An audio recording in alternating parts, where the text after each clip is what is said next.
नमस्कार दोस्तों, stock market studies में फिर से एक बार आपको बहुत-बहुत स्वागत है।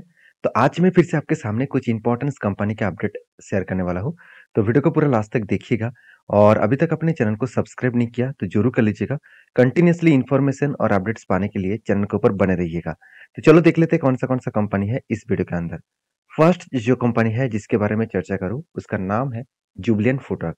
देखिए जुबिलेंट फूडवर्क के ऊपर पिछले दिनों में कंपनी का क्वार्टरली रिजल्ट आया था। तो उस रिजल्ट के बारे में थोड़ा-सा चर्चा करूँगा क्योंकि जिस खबर का इंतज़ार बहुत दिनों से मैं लेना चाहता था, वो फाइनली आ चुके हैं।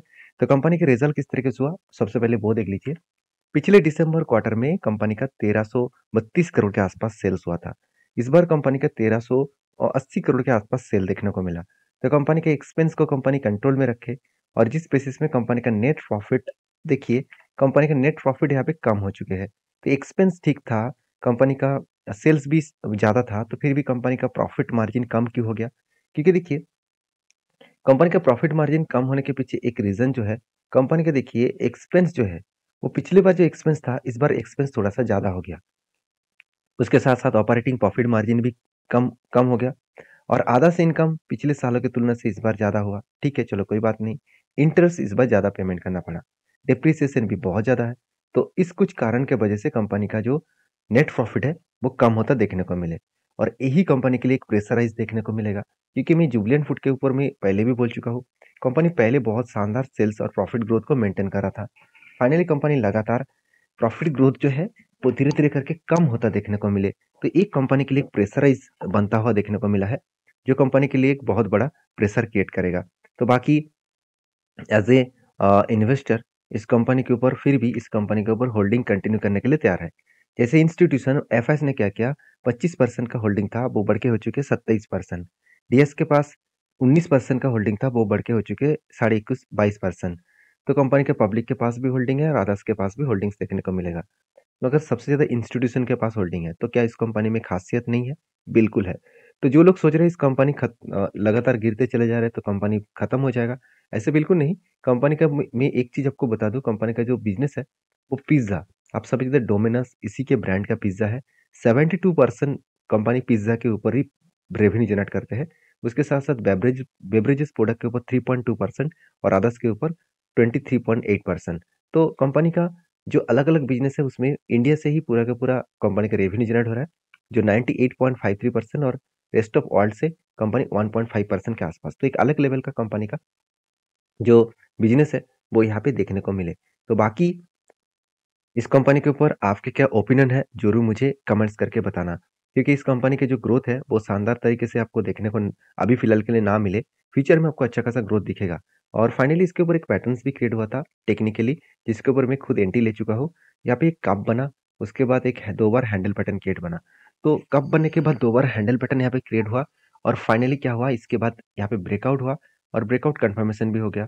तो कन्फर्मेशन होने के बाद यहाँ पे रीटेस्ट किया था, यहाँ पे स्ट्रांगली जो इसका सपोर्ट बना उसी सपोर्ट को 1 बार, 2 बार, 3-3 बार यहाँ पे सपोर्ट को रीटेस्ट किया और फाइनली वो लेवल को यहाँ पे ब्रेक करने का कोशिश कर रहा है। अभी देखिए 200 डेज़ जो ईएमए है, मैं थोड़ा-सा आपको ज़ूम करके दिखा देता हूँ। देखिए 200 डेज़ जो ईएमए है, इसी लेवल को वो रीटेस्ट कर रहा है।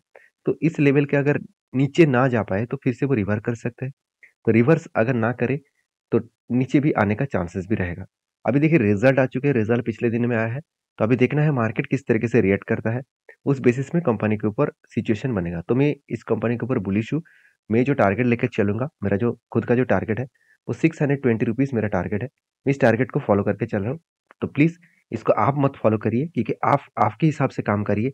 आप इसके ऊपर रिसर्च करिए। आपको अगर लगे कि हाँ, इस तरीके से ट्रेड में पैसा बनेगा, तो आपके खुद की रिसर्च के ऊपर, आपके खुद के रिस्क के ऊपर काम करिए। मेरी तरफ से कोई भी रिकमेंडेशन कभी नहीं होता। मेरा काम है सारी चीज़ों को आपके साथ शेयर करना, आपका काम है उसको वेरीफ़ाई करके काम करना। नेक्स्ट जो कंपनी उसका नाम है एसआरएफ। देखिए एसआरएफ के ऊपर बहुत दिनों के बाद जो डेटा देखना चाहिए था मुझे, जो अपडेट मुझे चाहिए था, वो डेटा यहाँ पे देखने को मिले हैं। आशा किया जा रहा था कि इस बार भी क्वार्टरली रिजल्ट कंपनी का खराब होगा।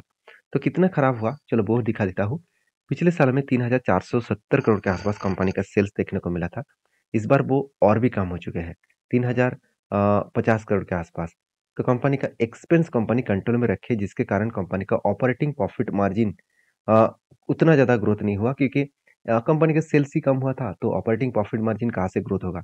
जो 24% था, वो घट के 19% हो चुके हैं। तो 19% होने के बाद भी देखिए 500 करोड़ इस बार कंपनी का प्रॉफिट हुआ 250 करोड़। 50% कंपनी का प्रॉफिट ग्रोथ कम हो गया।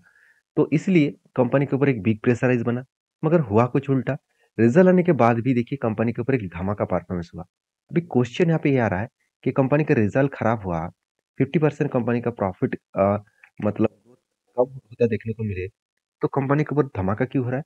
देखिए केमिकल कंपनी के ऊपर एक आशा किया जा रहा था कि बहुत बुरी हालत देखने को मिलेगा, क्योंकि मार्केट में डिमांड बहुत कम हो चुका है। और डिमांड कम होने के कारण ये सारे कंपनीज के ऊपर एक प्रेशराइज पहले से ही बनता हुआ देखने को मिला है। तो जब भी इस कंपनी के ऊपर अ, इस तरीके से चार्ट पैटर्न देखने को मिले, तो सोचिएगा हाई वॉल्यूम के साथ चार्ट पैटर्न ओपन हुआ, तो इसका मतलब एक लंबा जर्नी करने के लिए वो तैयारी कर रहा है। क्योंकि मैं पहले बोल चुका हूँ, डिमांड कम हुआ तो एक्सपेक्टेशन किया जा रहा था कि बहुत खराब रिजल्ट आने वाला है। तो यहाँ पे उतना भी खराब नहीं हुआ। तो कंपनी के ऊपर आपको सारी चीज़ों को वॉच करना पड़ेगा, तभी आपको पता चलेगा कि एक्चुअली कंपनी के ऊपर क्या हो रहा है। तो एज ए इन्वेस्टर इस कंपनी के ऊपर देखेंगे तो प्रोमोटर से लेकर एफएसडीएस पब्लिक किसी ने भी माल बेचने की तैयारी नहीं किया। कंटिन्यूसली हर कोई व्यक्ति इसके ऊपर कंटिन्यू कर रहा है। इस बात को आपको याद रखना है। बाकी आप अगर इस चीज़ों को देखेंगे कि कंपनी किस तरीके से परफॉर्मेंस कर रहा है, वो आपको यहाँ पे देखने को मिलेगा। जैसे कंपनी इस बार खराब सिचुएशन के कारण भी कंपनी इस टाइम कंपनी हाईएस्ट कैपेक्स को बढ़ा चुके हैं। जो पिछली बार कंपनी का कैपेक्स था 2800 करोड़, 2022 में कैपेक्स था 1800 करोड़, 2021 में कैपेक्स था 1200 करोड़, 2000 में कैपेक्स था 1300 करोड़। तो कंपनी का कैपेक्स बहुत कम था, धीरे धीरे करके बढ़ता हुआ देखने को मिले। और इस बार हाईएस्ट कैपेक्स को देखने को मिला 2900 करोड़। तो सोचिए इस खराब सिचुएशन में भी कंपनी अच्छा खासा निवेश कर रहा है बिजनेस के ऊपर। जब बिजनेस के ऊपर इतना बड़ा निवेश देखने को मिलेगा, तो कुछ ना कुछ तो ग्रोथ होने का चांसेस है। तो इसीलिए मैं इस कंपनी के ऊपर बुलिश हूँ। और मुझे अभी कोई ट्रेड मेरा नहीं बना, क्योंकि मैं रेंज के बेसिस में ट्रेड कर रहा था। यहाँ पे एक रेंज बना था, उस रेंज के हिसाब से यहाँ पे टारगेट हुआ, और यहाँ पे भी रेंज के हिसाब से टारगेट हुआ। तो मैं इंतजार कर रहा था कि इस लेवल को टच करेगा, उसके बाद अगर कुछ इस तरीके से वॉल्यूम के साथ कैंडल ग्रीन कैंडल दिखे, तो मैं फिर से एक बार एंट्री लेने वाला हूँ, और मेरा टारगेट रहेगा यहाँ तक। तो मैं अभी इंतजार करूंगा, जब कोई मौका मिले तो इस मौके का फायदा उठाऊंगा। तो बाकी आपके क्या ओपिनियन है इस कंपनी के ऊपर, वो जरूर मुझे कमेंट्स करके बता सकते हैं। नेक्स्ट जो कंपनी है उसका नाम है LTTS, Larsen and Toubro technology services. LTTS के ऊपर सबसे पहले मैं चार्ट पैटर्न दिखाऊंगा। देखिए एलटीटीएस के बारे में पहले आपको चार्ट पैटर्न इसीलिए दिखा रहा हूँ, क्योंकि कंपनी के ऊपर जो मेरा टारगेट था वो फाइनली अचीव हो चुके हैं। तो किस तरीके से टारगेट अचीव हुआ वो मैं आपको बता दूं। एनटी कहाँ पे बना था? देखिए यहाँ पे क्या बना है, कफ विथ हंड्रेड पैटर्न्स। तो कफ विथ हंड्रेड पैटर्न्स बनने के बाद फाइनली क्या हुआ, यहाँ पे ब्रेकआउट हुआ। और जो टारगेट निकल के आ रहा था वो कुछ इस लेवल का 5583 का टारगेट था। तो जब भी एनटी बना था तभी मैंने आपके साथ शेयर किया कि इस कंपनी के ऊपर आप जरूर स्टडी करिए, उसके बाद काम करिए, क्योंकि मेरे जितने सारे एनटी लेवल्स जहाँ जहाँ पे मैं खुद एनटी लेता हूँ, वो मैं आपके साथ शेयर करता हूँ। तो इसलिए मैं बार बार बोलता हूँ, आपको हमेशा सोच कर समझ कर काम करना पड़ेगा। तो रही बात इस कंपनी का जो परफॉर्मेंस है उसके बारे में चर्चा करूँ, तो ऊपर गया, रीटेस्ट किया, उसके बाद देखिए धमाका परफॉर्मेंस किया। तो फाइनली वो टारगेट को अचीव किया। अभी क्वेश्चन आएगा कितने दिन में टारगेट अचीव हुआ? 158 डेज। 158 डेज का मतलब है अराउंड 5 मंथ्स। तो 5 मंथ्स में कंपनी 30% के आसपास रिटर्न दिया। क्या आपको कम लग रहा है? मेरे हिसाब से तो बिल्कुल नहीं। बाकी आप समझदार है, समझदारी से काम लीजिएगा, क्योंकि हर किसी टाइम में आपको कंपनी रिटर्न देने के लिए तैयार है। आप सिर्फ उस कंपनी के ऊपर स्टडी करके काम करिए, तभी आपको सब कुछ मिल जाएगा। स्टडी करके काम करिए मतलब मैंने ट्रेड क्यों लिया था? मैंने जब ट्रेड लिया तब टाइम कौन सा था? तब टाइम था अगस्त 2023।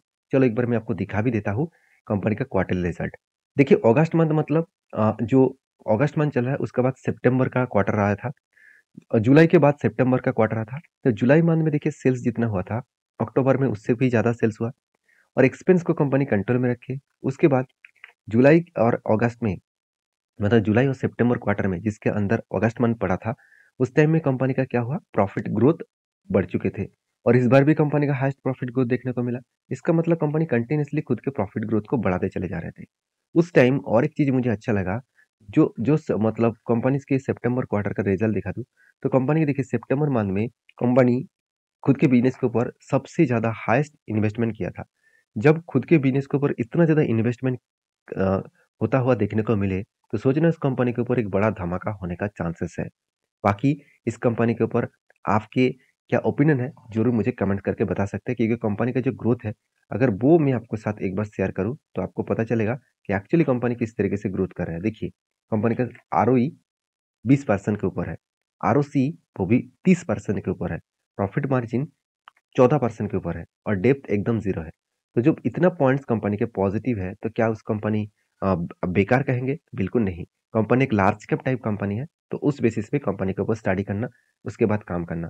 तो ब्लाइंडली इस कंपनी के ऊपर ट्रेड अभी मत लेना, क्योंकि फिलहाल के लिए टारगेट अचीव हो चुके हैं। जब इस कंपनी का कोई और एक एंट्री लेवल मिले, तो मैं ज़रूर कुछ डिसीजन यहाँ पे लेने वाला हूँ। तो वीडियो में अगर जानकारी अच्छा मिले, तो प्लीज़ एक लाइक कर देना और चैनल को अभी सब्सक्राइब नहीं किया तो ज़रूर कर लीजिएगा, इस तरीके से क्वालिटी कंटेंट पाने के लिए। तो नेक्स्ट जो कंपनी है उसका नाम है अक्सर स्प्रिंटेक्स लिमिटेड। तो एक 126 करोड़ की कंपनी है, एक छोटा-सा कंपनी है और इसके ऊपर अपडेट मैं इसीलिए लेके आया हूँ, क्योंकि कंपनी बोनस इश्यू करने वाला है 8 तारीख को। तो प्लीज़ इस कंपनी के ऊपर ब्लाइंडली काम मत करना, क्योंकि कंपनी बहुत रिस्की कंपनी है। तो सिर्फ मैं अपडेट आपके साथ शेयर कर रहा हूँ कि कंपनी स्प्लिट देने वाला है, सॉरी बोनस देने वाला है। अगर आपको इस कंपनी के ऊपर काम करना है, तो आपका जो एडवाइज़र है उसके साथ बातचीत करके काम करिए, क्योंकि मेरे खुद के ओपिनियन बता रहा हूँ, मैं इस कंपनी के ऊपर कोई भी ट्रेड नहीं लेने वाला हूँ, क्योंकि कंपनी के ऊपर हाई रिस्की कंपनी है, तो इसलिए मैं उतना ज़्यादा रिस्क नहीं लेने वाला हूँ।